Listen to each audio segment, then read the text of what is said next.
Welcome, everyone. Today we're doing a deep dive into what it really means to be, a truly sensitive soul. And maybe more importantly, how you can reclaim your power. I mean, if you've ever walked into a room and just felt the mood, maybe sadness from others or anxiety from strangers, Yeah. and it feels like you're burdened, like you're somehow too much. Right. That feeling is so common for so many. Exactly. But what if it's not a weakness? Not a curse, but actually a really rare gift. Well, that's exactly what we're exploring. Our source for this deep dive is a really insightful text, The Empath's Awakening, Light, Shadow, and Sovereignty.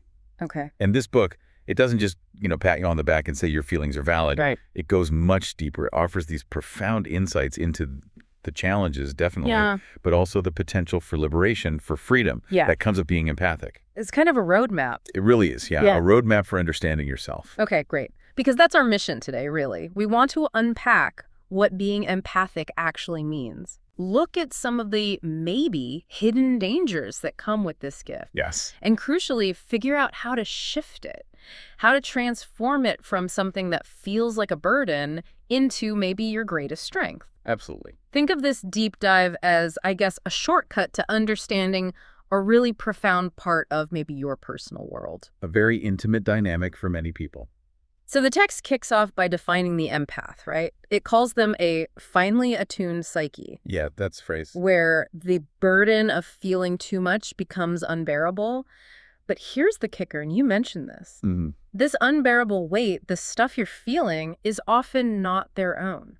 Exactly. That's such a critical distinction. It's not generated by you necessarily. So perceiving it. You're perceiving it. It's coming from outside. And what's fascinating is how the book suggests this develops. How so? Well, it says this deep perceptivity, this sensitivity, is often a mechanism developed in childhood. Ah, okay. So it starts early. Very often, yeah. Maybe it was, like the book says, walking on eggshells around an unpredictable parent. Right. You had to know the mood. You had to know. Or maybe it was about absorbing the chaos of a home or a world that just felt too overwhelming to deal with directly. So you kind of soak it up instead? Precisely. The text puts it beautifully. Yeah. The empath's body became a listening chamber, their soul a sponge. Wow. You become hyper-attuned to everything, every little shift, as a way to survive, really. Okay, so if it starts as this adaptation, this survival skill, how does that then become like your core identity? That seems like a big leap. It does, but it often happens gradually, unconsciously. It becomes who you are. Which leads us to this other idea in the book that, honestly, it jumped out at me. It's really interesting. What's that? It says, and I'm quoting here, "For every empath, there is a narcissist waiting to complete the circuit."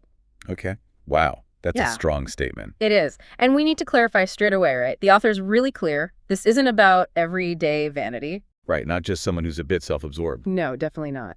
It's talking about an archetypal figure. Ah, archetypal. So like a pattern, a symbol. Exactly. A kind of reflection of the fragmented self is how it's put. It's a deeper dynamic playing out. Right. And if you look at that dynamic, it's all about opposites. How so? Well, the text says, where the empath feels too much, the narcissist feels too little. Makes sense, right? Yeah, total opposites. Where the empath gives without end, the narcissist takes without shame. One is bathing in the ocean of others' feelings. Immersed. Completely. Right. While the other builds a fortress to avoid their own. Huh. So they're drawn together, but not like romance. Not necessarily by romance or destiny, no. The book calls it symbolic compensation. Symbolic compensation. Okay, what does that mean? It's like the law of the unconscious demanding balance. Yeah. So your own unhealed parts, maybe your deep need for connection, your openness. Your light. Your light, exactly, can unconsciously sort of call out. And it attracts this shadow devourer, someone who can absorb that light because they feel empty inside. That's quite a concept, the shadow devourer. It is. And there's a really solemn warning that comes with this. Which is? That this kind of union, this connection, it's not sacred unless both awaken. Both sides need to see what's happening. Both do. But the text warns, far too often, only one carries the burden of waking. And let me guess, that's usually the empath. That burden often falls squarely on the empath, yes.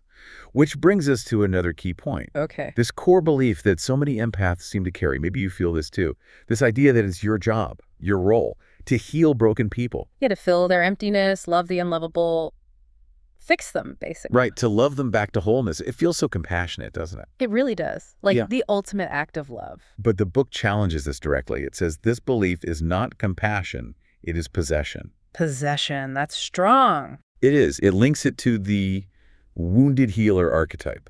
You know, that pattern where we try to fix others because of our own unresolved stuff. Trying to heal ourselves through them, maybe? Perhaps. Yeah. And the real danger, the text argues, isn't actually in your light, your empathy itself. It's in your identification with the light.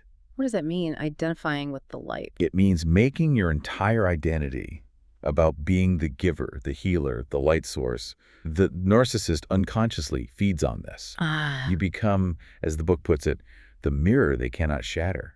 Your empathy becomes their fuel. Fuel. Yeah, fuel that lets them avoid their own inner emptiness, their own pain. Because when they're with you, soaking up your energy, they feel temporarily full. But it doesn't last, and they might even resent you for reflecting their own issues. Exactly. Like a vampire fearing its reflection. Yeah. And the cost to the empath.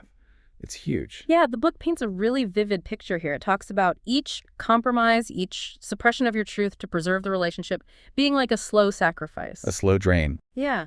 And it mentions dreams. Dreams of drowning or being chased or houses with no exits. And it insists these aren't just symbols. Your psyche screaming for help. Right. It's this huge reframe. What you're calling love might actually be self-erasure. And what feels like loyalty could just be, replaying old trauma patterns. That raises the question of consequences, right? What happens if you stay in this dynamic? Yeah. The warnings in the text are, well, they're stark. Like what? Empathy without boundaries is self-destruction. Simple as that. Okay. Love without discernment is codependency. And trying to heal others before you've healed yourself, that's spiritual martyrdom, the book says, not transformation. Spiritual martyrdom. Wow. Yeah. And the unconscious mind, it's described as amoral. It doesn't care about our human ideas of good or bad. It just seeks balance, wholeness. Exactly. So if you're walking around like this unguarded beacon of light, the unconsciousness in others will just reach out and absorb it. Not maliciously, maybe, but just instinctively. Learn the lines. Blurring the boundary between martyrdom and meaning. And your body feels it. Yeah. The book is so clear. If you are constantly exhausted after being with certain people, Yeah. this is not a flaw in your nervous system. It is your soul screaming. That's powerful. Your body knows. Your body absolutely knows. And the text says the most dangerous thing an empath can possibly do is to assume responsibility for another's transformation. Yes. Thinking you can fix them or save them. Because the archetypal devourer, as it's called, they'll never change because you overextend. Right. Your giving more doesn't make them change. So when do they change? According to the book, they change when the mirror shatters. When you stop reflecting what they want. Exactly. When the supply is cut off. When the whole performance of the relationship doesn't get them that applause of your attention anymore. So basically... They change, not when you love them more, but when you leave. Wow. That's a tough truth. It's a very tough truth. And it often connects right back to those childhood patterns we mentioned. That script the empath learns. If I love enough, I will finally be safe. Ah, yeah. Learn from having to, soothe the tempers of adults. Right. Or constantly anticipate the moods of people who literally controlled your survival. So that coping mechanism Becomes an addiction to fixing, to peacekeeping. You get hooked on being the one who makes everything okay. And the narcissist in this picture. They don't just show you your opposite. They highlight, they reveal the part of you that still believes you do not matter unless you're useful. Ouch.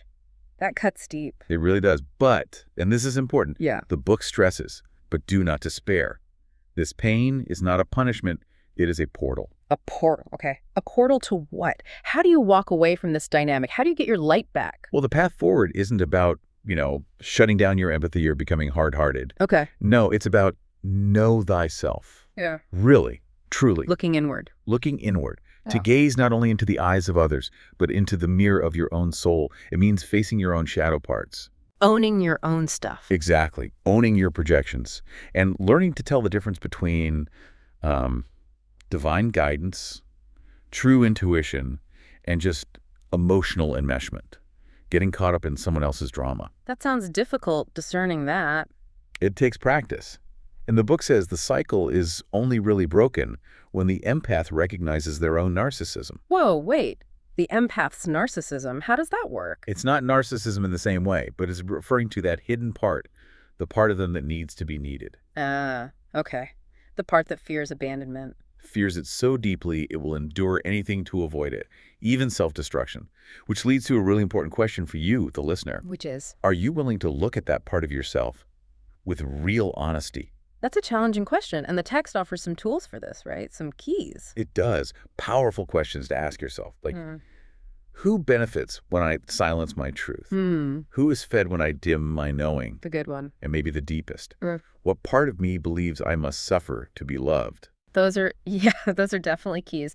Keys you have to turn slowly, I imagine. Very slowly, very gently, as the book advises. But turning them opens the door to something new. What's that? A new form of love. Not the old kind, the one that bends until it breaks. Right. But the kind that contains. Love that has structure. Love that says, fundamentally, I will not abandon myself for you. Love with boundaries. Containing love. I like that. It's about recognizing your own worth.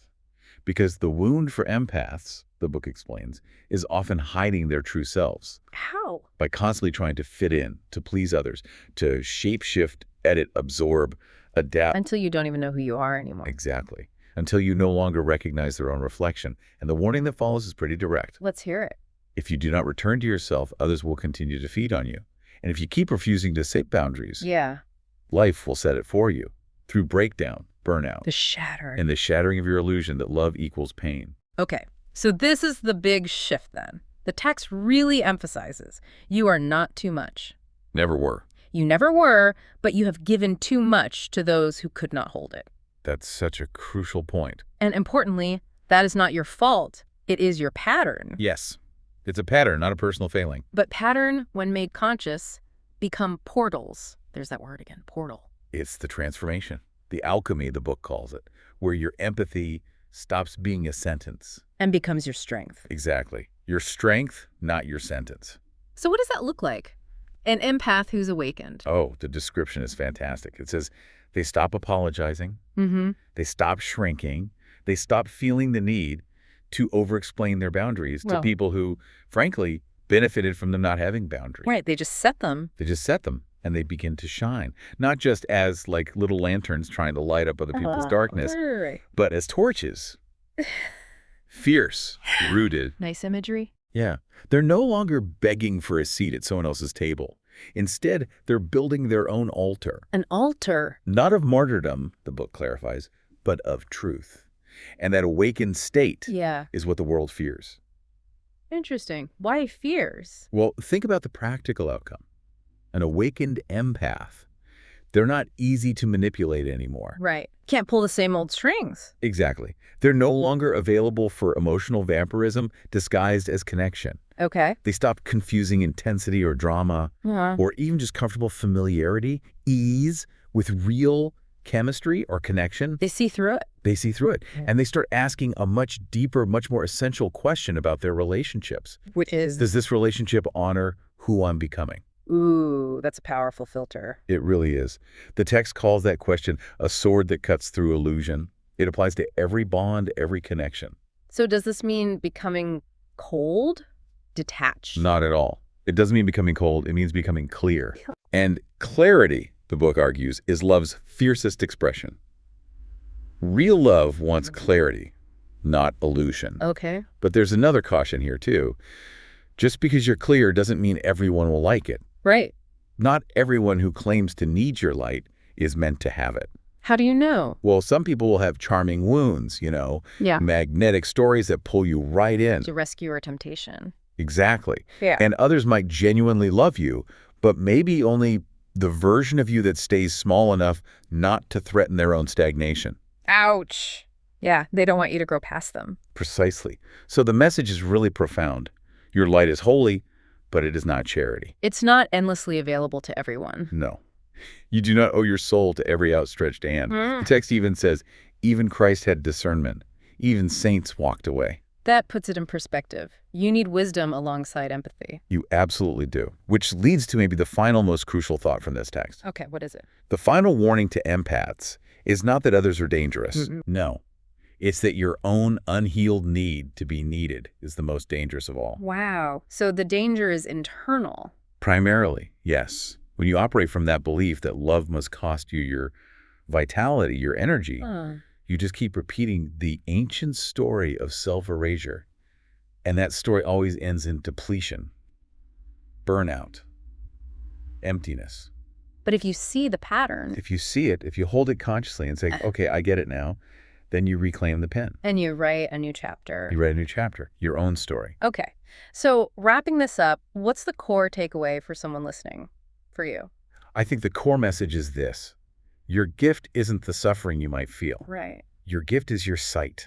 That's what the text calls it. It's the profound ability to feel what others cannot, to perceive what is hidden. That perception is the gift. That perception is the gift. And with that gift comes a responsibility, a sacred one. To do what? To protect it, Yeah. to guard it, to revere it. Treat it like the precious thing it is. And practically, what does that look like day to day? Well, the book offers some really concrete guidance here. It says, let your yes be sacred. Don't just give it away lightly. Exactly. And let your no be a spell that seals your energy field. Wow, a spell. I like that, like a protective boundary. And finally, let your presence be a blessing, but never a buffet. Right. Not an all-you-can-eat energy source for others. Definitely not. So the ultimate truth, then, from this whole deep dive, it seems really empowering. It's, you are not the answer to everyone's hunger. No. You are not a cure. You are not a savior. You are... What was the phrase? You are a soul, sovereign, and seen. Sovereign meaning in charge of yourself, your own energy, your own choices. Exactly. Not controlled by others' needs or expectations. Seen for who you truly are, not just what you can give. Sovereign and seen. That feels like a really powerful place to stand. It truly is. And maybe that leaves us with a final thought for you to consider, to explore on your own. What happens? What really changes in your life, in your interactions, when you finally truly believe that you are a soul, sovereign, and seen? When the world stops feeding on you and begins instead to respect you? What does that reality look like?